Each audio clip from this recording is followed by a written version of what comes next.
In the remote interiors of the Borneo rainforest, there is an area which the locals call Ulu Baram. This region surrounding the Baram River is home to one of the last nomadic indigenous groups on Earth, the Penan. There are 5,000 indigenous groups that live across 90 countries. Among these, the Penan is a group of nomadic hunter-gatherers known for their blowpipe hunting skills. Most of the Penan have given up their nomadic lifestyle and settled in parts of Ulu Baram. The Penan are desperately lacking in access to basic healthcare, leaving them at fatal risk for treatable diseases such as malaria. The Penan Women Project, together with a team of medical staff, social workers and volunteers, drove to Ulu Baram to provide Penan with much-needed medical care. They are joined by expatriates who have driven all the way from Brunei to volunteer as drivers. To reach Ulu Baram, the volunteers must undergo hours of strenuous travelling through unpredictable weather, landslides, and bumpy logging tracks. Muddy, rocky, and dusty. There are minimal road signs, and the directions can be confusing. What do you think, left or right? We can't see any tracks on the ground. Let's go right back to the logging camp. Travelling at night is a gamble. The surroundings can be so dark, it's impossible to tell apart a hole from a cliff. A simple mistake can be fatal. I need at least one full wrapping.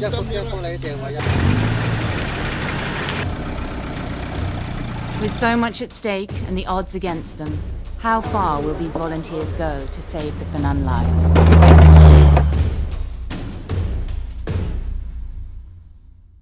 Penan Women Project started in 2015, and I co-founded with Shida Mujed. The first thing is I wanted to reach out to the Penan community, and when I asked her how should I do that, so she told me we can start with the bag sales. So when we sell the bag, we keep the profit to raise the fund for us to go into the rural area to help these people.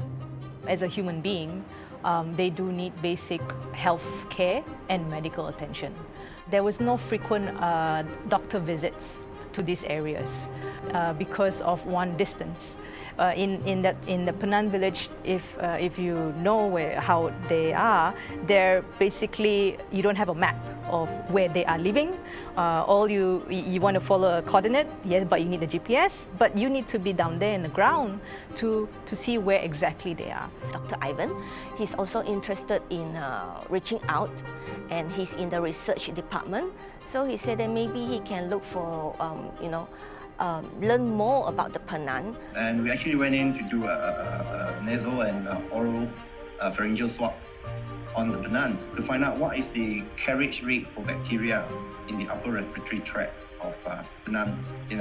We went from just swabbing the upper respiratory tract and looking for the bacteria around the area to screening the health status of the Penan.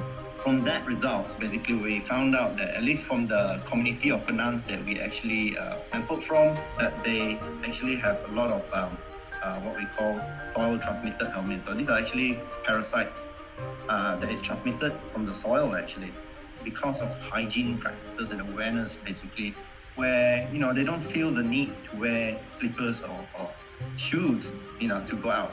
And the parasites are there, just waiting for contact with the human, basically. So the recent trip basically was conducted. The aim is to actually establish the baseline information on the non-communicable disease, such as high blood pressure and diabetes among the adults, and obesity among the kids, and also communicable diseases. Communicable diseases means infectious diseases. It's important because then the government can then set policy and direction on how do we address rural health, how do we address the gap of equity of health, basically. We were expecting Dr. Ivan to be there to lead the medical team. And then along that time, and we know that COVID-19 is creeping out at that time, And my approval was rescinded basically because they needed me to be in the office in case of emergency and meetings and all that, and because of that, I couldn't go. I mean, it was very disappointing. And suddenly just everything seemed like I don't have any direction on that part of on the medical team. I don't know who's leading, who is doing what, and what should I need to check, because once we go in, we don't have any phone line to call up, see what we should do, you know.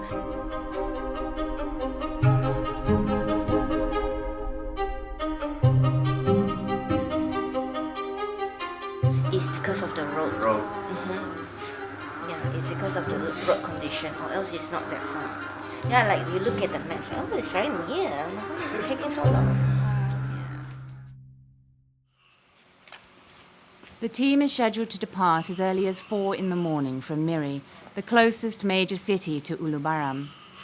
Most of the team members only managed 1 or 2 hours sleep the previous night, as they were busy packing and loading up their supplies onto the 4-wheel drives. Had you done an engine maker or close it? They drove by and honk. Convoy lead Paul hasn't arrived yet.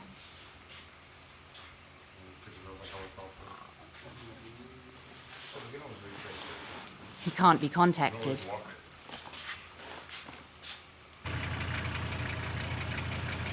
Finally, he appears.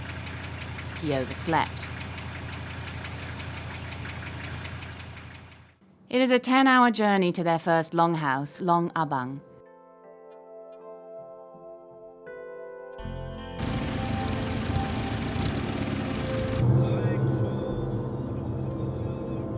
Anne checks on her children back in Kuching via video call, knowing she will not be able to get any communication signal to contact them later. Did you take your allergy pill and your nose spray? Yeah, spray your nose.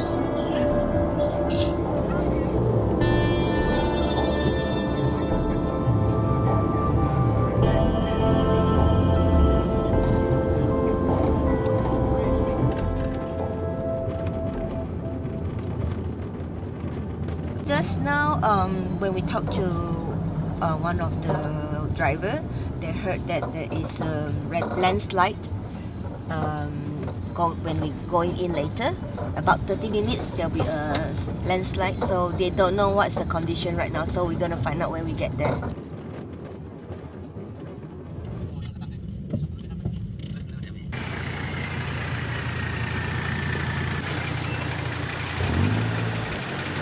Two hours into the trip, the volunteers face their first hurdle.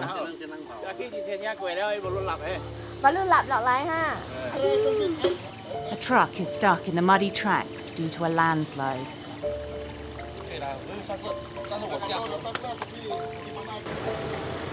The convoy can't pass through. Still 8 hours away from Long Abang, the team is anxious.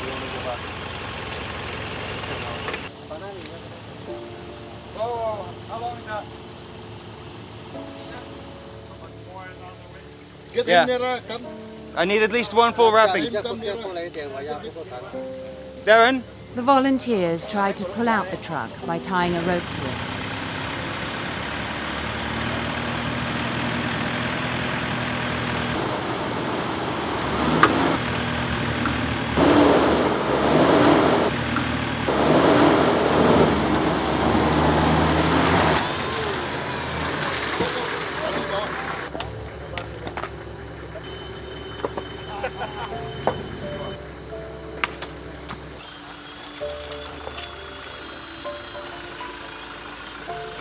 The first vehicle in the convoy is trying to pass through.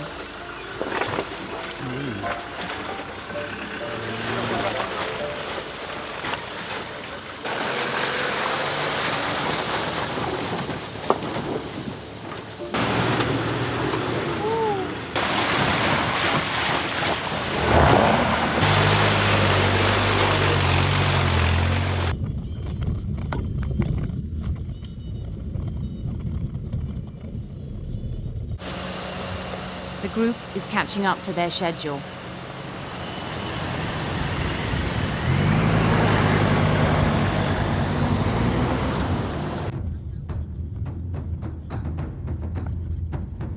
Due to rain the previous night, the road is muddy and slippery. The team's vehicles drift uncontrollably in the mud. If it continues to rain, the road condition will get even worse.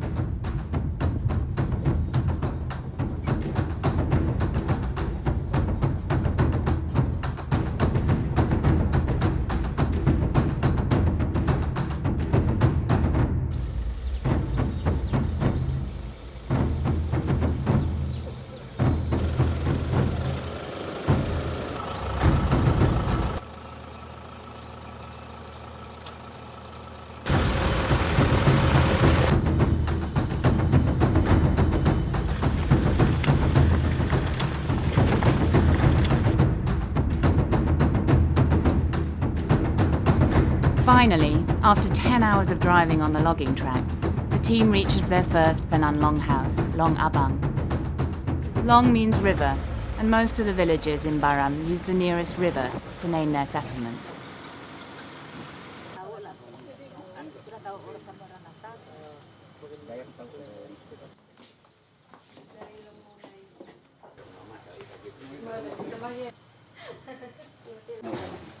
The team communicates with the head of the village, the Tuai.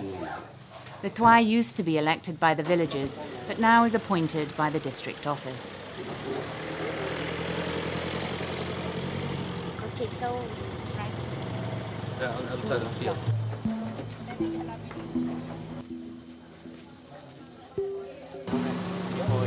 Yes, it start early rather than wait. The medical team quickly sets up their station.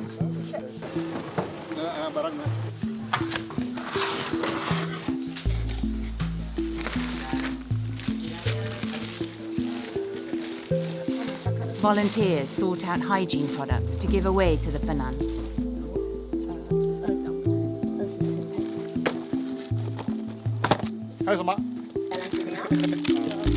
Okey, sudah.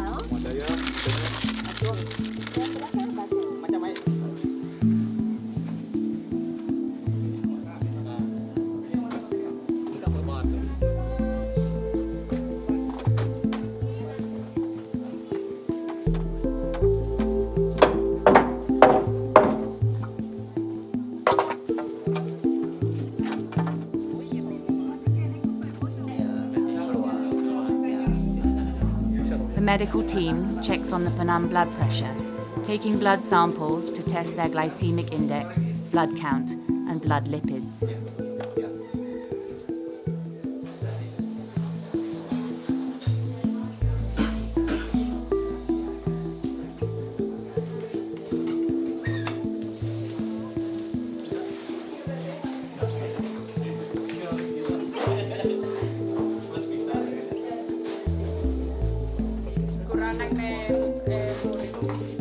They also sample their urine to test whether there is any urinary tract infection. Hemoglobin, lipids, cholesterol. Yeah, the machine's not going to test the glycemic level because it's too hot in here, so we'll have to try them again tonight. Weather in Baram is usually hot and humid. At Long Abang, the medical team aims to attend to as many patients as possible. There are more than 100 Penan at this village, and the medical team has only a day to finish their task. Fighting exhaustion, they operate their medical station until late at night.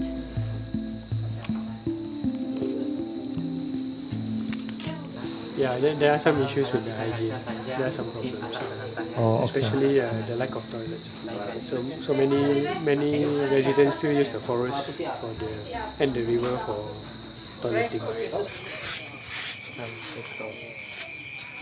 Okay. The ladies. Ladies are coming too. Bagi lampu dia orang dulu. As there is no water supply, they need to bathe in a nearby river in total darkness, accompanied only by moonlight and the sounds of the jungle.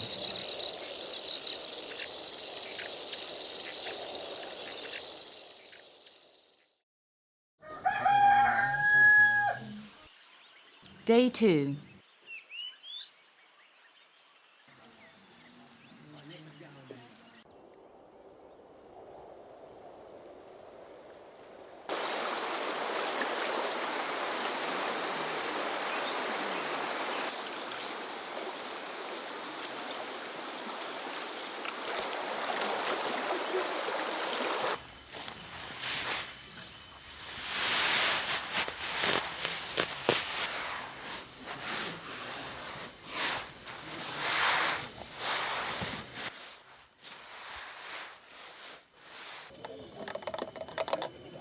It's time to say goodbye to Long Abang.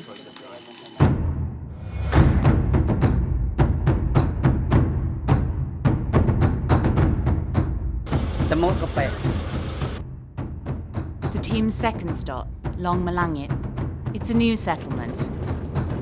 On the way, Paul and Darren compare the contrasting driving styles of locals and foreigners in Ulu Baram. If the no oncoming car, then we have to go fast so that we can go run right up to the hill. Sometimes without changing gear. And in low gear, we can then use all 2-3 normal gears and don't have to rev the engine so much. But this masalah, they are so slowly braking slow down the hill, and then suddenly when they try to accelerate, they push to gear 1. So we're now driving in third gear, which normally would be first gear in if we didn't have the reduction put in. Of course, the local driver, a steady guy. Yeah, it's not always who has the better equipment, but who has the better experience, especially with this type of off-road driving. And all of these guys, they've been doing this for years, so they're very good drivers.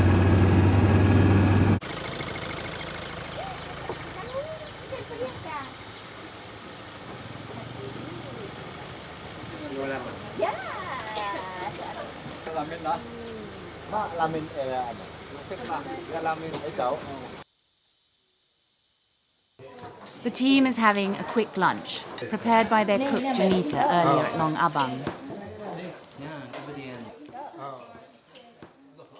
Most of the Penan in Ulu Baram are Christians.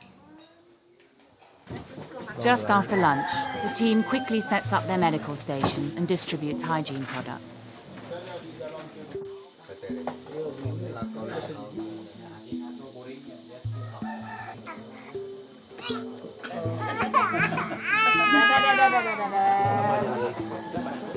This old lady was bitten by a dog and has been treated by the nearest clinic a few hours away at Long Badiam. Her wound is clean. This man complains of chest pain and has been coughing up blood. This young man has lost his vision and can only see light.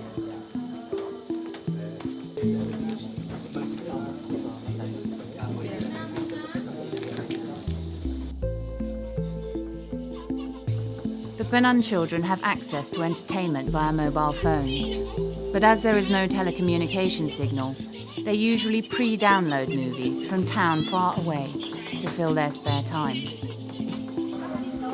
There is a couple who came from Long Sengayan, a village 2 hours away from Long Malangit, who are eagerly waiting to talk to Anne. They are a new kampong that split out from an old kampong. They split out, they started a new kampong. He was telling me all this hardship that they have and asking me to help. A lot of this settlement, they broke off. They become two kampong, two separate groups.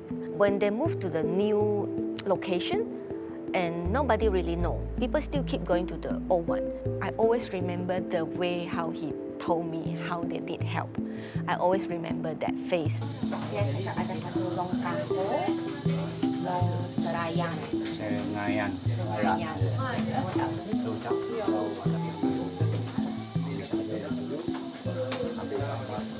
Saya akan. It's an exhausting mission. With any available free time, volunteers will squeeze in a power nap. Actually, they are mainly quite isolated from the world, but otherwise they are trying their best to get their care from the nearby clinic. That guy, he probably had an occupational injury as a welder, so he already has been seen in Miri. But we need to get him back to Miri to get the further treatment because his actual treatment is in Kuching. The medical team feels helpless and can only refer him to the hospital in the city. Whether he has enough money to travel to the city for follow-up treatment is the question. The team wraps up in Long Malangit and heads towards the next village called Long Pakan. So we're taking mostly samples and doing questionnaires. I think we're researching more than we're maybe healing. So I heard one of the doctors being quite frustrated that he didn't have any antibiotics with him. So next time we have to maybe take a bit more medicine. I don't think it's non-sustainable, so this is some help every now and then. The team's food supply is running low. The chief cook, Janita, needs more ingredients for dinner tonight. Along the way, she and others grab anything edible from the jungle. Midin ferns, cucumber leaves, banana stems, anything to feed 22 hungry volunteers tonight.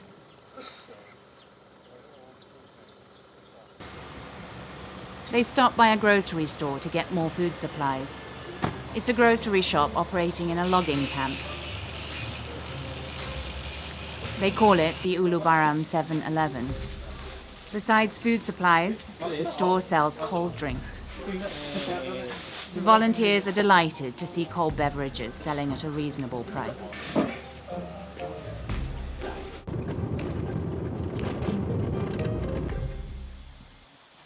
The team reaches Long Pakan in the late evening. The team quickly sets up their medical station, with the Penan happily assisting them.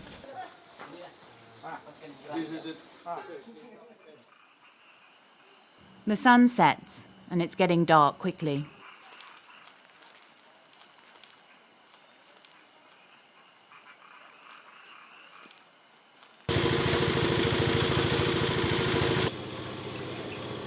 The village is lit up thanks to a generator.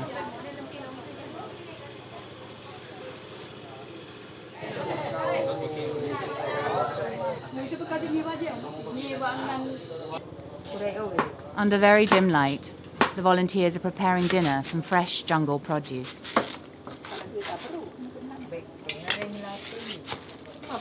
Delicious banana stems, aromatic torched ginger flowers, and cucumber leaves are the main ingredients for their feast tonight.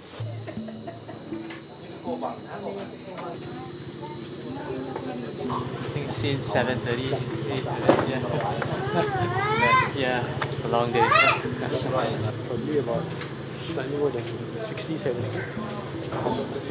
A clinic will have about 70, 80 patients, but it's seen by about 10 doctors. Tired. Long day. It's been another long day for the team. Some volunteers start their late dinner first, while the medical officers are still attending to their patients.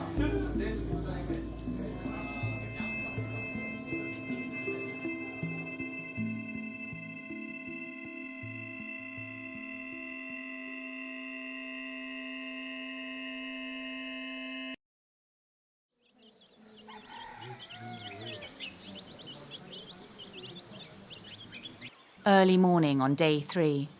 Long Pakan is surrounded by beautiful mist.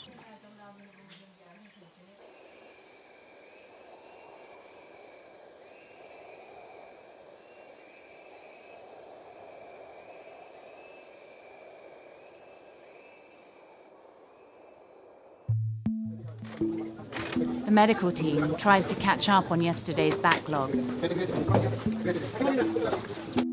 Anne is distributing posters to the villagers. Penduduk macam TB, sini ada TB kah? Ada pesakit TB siapa? Kamu TB. Kamu ada itu tahu lah. Okey, penyakit ini sekarang sangat sedang merebak di seluruh dunia.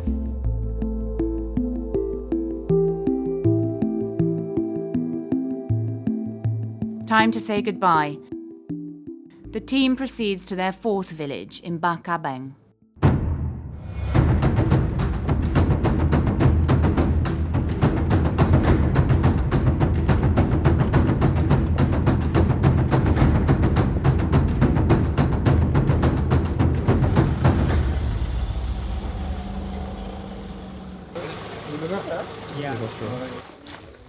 Berat tak? Berat. Berat. Ayo, berat tu dok. Apa? Sekarang orang yang ada masih ada sini, masih ada banyak lah. Mana dia pergi? Dia orang pergi itu, pergi kerja, pergi miri separuh. 14 pintu. So good for washing our hands only. Oh, nasi so. Oh, it's a bit tiring. But it's a typical Malaysian setting. Understaffed, overwork. In this case, not paid. But yeah, things are doing well. Thank you. Yeah.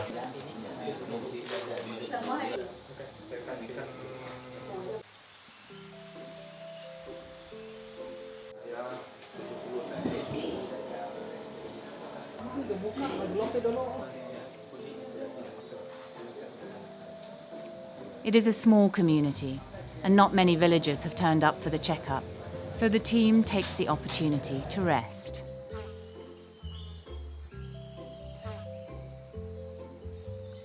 Of course, we don't really have the proper facilities to check.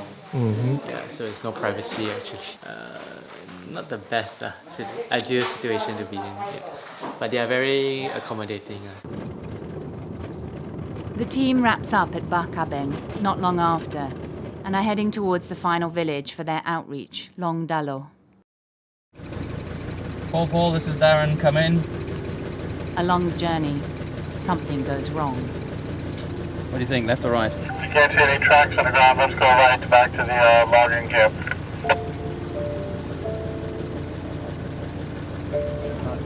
I can see some tracks left. Let's go left.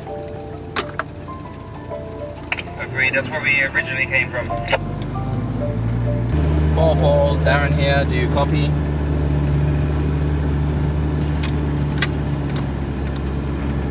Convoy lead Paul notices that some of the drivers haven't caught up. He decides to stop by the roadside to wait. So we just came out of forgotten the name of the village, and Paul had gone ahead. Unfortunately, we were a bit slow leaving, so we came to a T-junction, didn't know whether to go left or right. So we went for left, and now we've just seen a bit of dust cloud in the far. So we think we found them, so all is good again.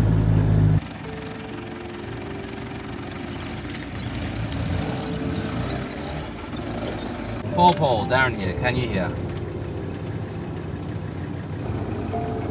Darren reaches a fork.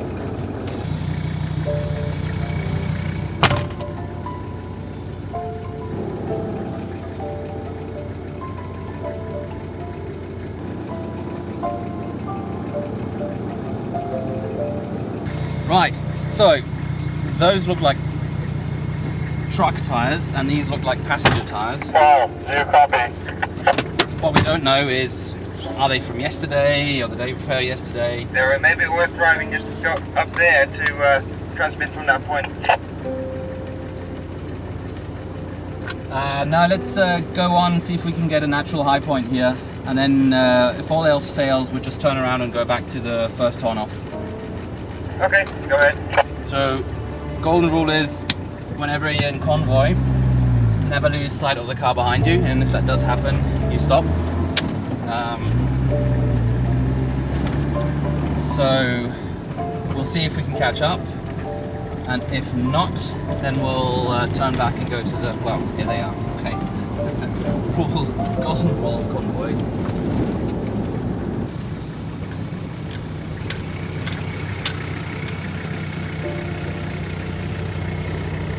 Yep, we can't hear you. Flat. Oh, it's flat? Flat now. Yeah. When you come to a junction, They cannot wait. any junction, Okay. wait for us, please. Oh, so because you want to go back. No, we don't want to lose you. We had 2 junctions, we could have lost you. We're lucky that we chose this route. Okay. All right.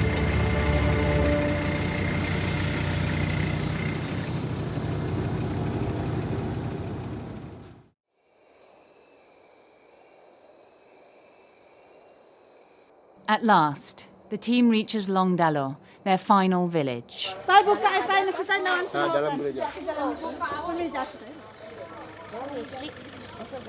No, there are some places later on where we... Yeah, looks like a larger village.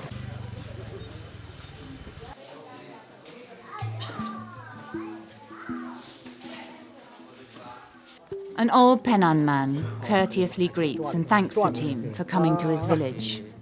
He practices Telinga Aru, a dying tradition where the earlobes are elongated as a symbol of beauty and social status.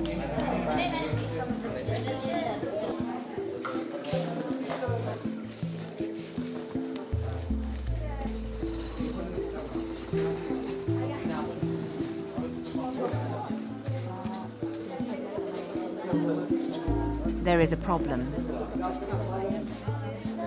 They said they don't really have a space for us to stay, but they have this some empty houses. So they took me there. When I go in, I said, I don't think we can stay in there because it's full of bats dropping, birds dropping, and it's too filthy that I don't think any of us can stay there.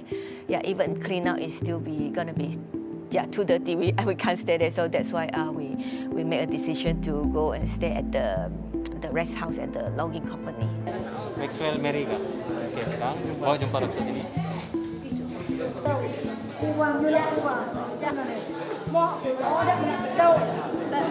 Ambil darah dulu.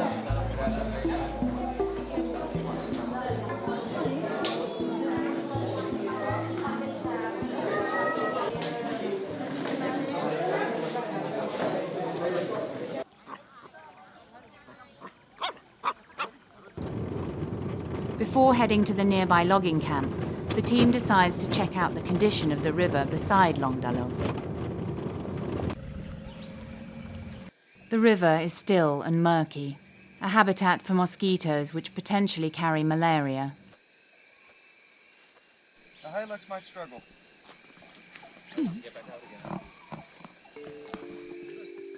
When the team wants to head back to the main road, only then they realize the road is narrow and located beside a cliff. How do we get out of here? We back up? It is a challenge to reverse the vehicles as they are surrounded by trees and shrubs.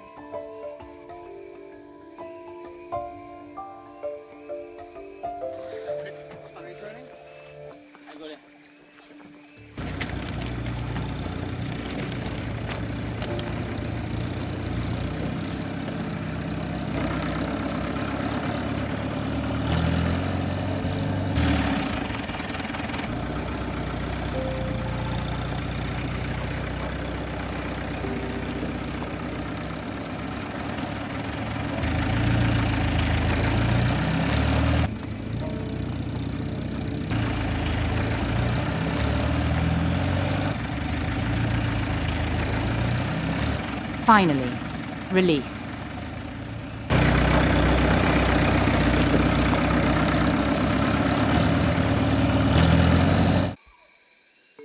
But just as they thought everything is clear,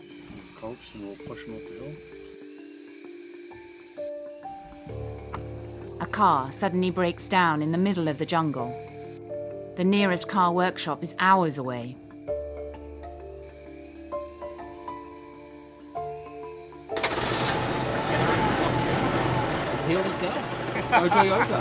The vehicle miraculously roars back into life.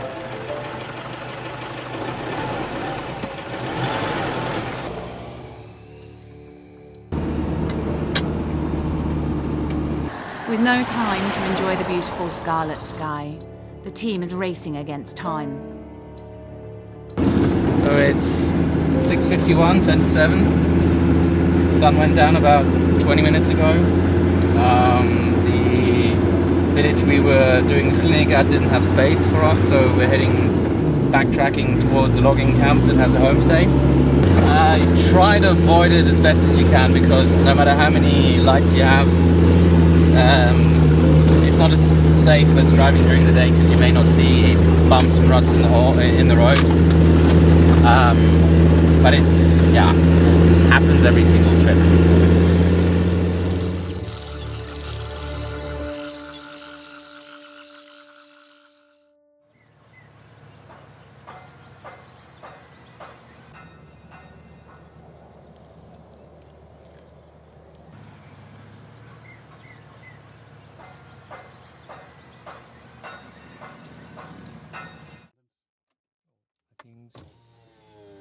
So we're waiting on Dinas.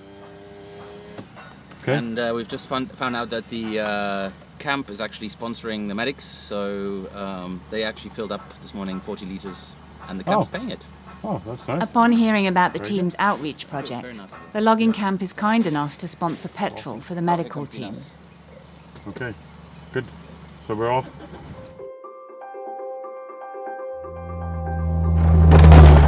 Penans are actually a marginalized community.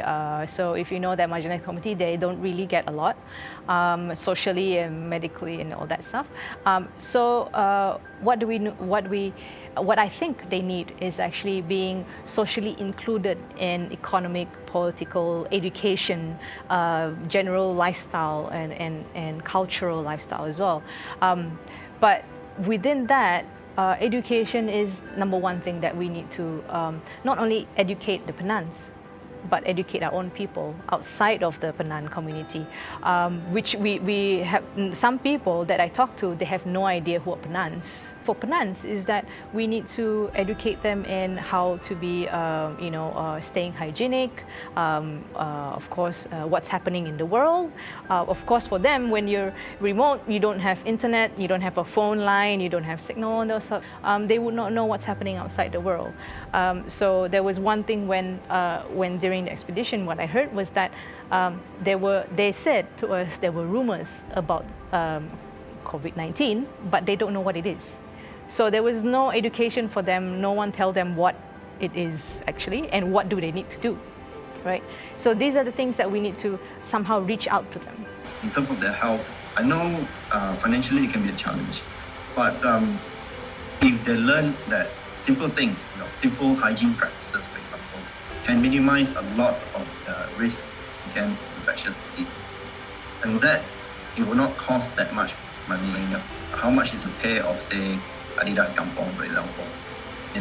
But if you can provide that, or even if you can make them aware and educate them on how hygiene practices, the need for it, and why it's so important, then I think that's at least one step or a part of it that we can address quite efficiently and quite quickly as well, because it doesn't take a lot of money. We look around, some of these people, I think they have much happier lives than we do, who live in cities and have access to all the amenities. Right, they try really hard to make a living. I think for them to stay in Kampong, in Ulu Baram, in the rural, is a good thing. How are we gonna help them, to sustain their life in there? They can plant a lot of vegetables. How are they gonna send it out to the town to sell? They need transportation. They need a vehicle. All these need money, right? So sometimes we think, oh, they can just plant and eat, but come on, they still need to be, have some money. Maybe one day they want to send the kids to school, to university. They still need money. So we cannot just think, okay, they can just survive in the jungle, plant their own thing, eat their own food. I think they also want to have a better life. I think they need opportunity, people to help them. Let's say they can plant something, who can come in and help them to sell it, who can come in and help them to bring out to a bigger market. Things like that will be really helpful, like even give them a better road where it's easier to access, to reach out to them. Very important thing is to have someone to bridge the gap, and in this case it's good to have Penan staff like Unong Saman and as well as his friend Jonita. And these are the ways I think we can start to bridge the gap between the Penans by being friends with them first, and then from there only we have the chance to really change their health. There's still much to improve, and I think road access is one of them. Once they can get to the nearest clinic, we can do a lot more for them.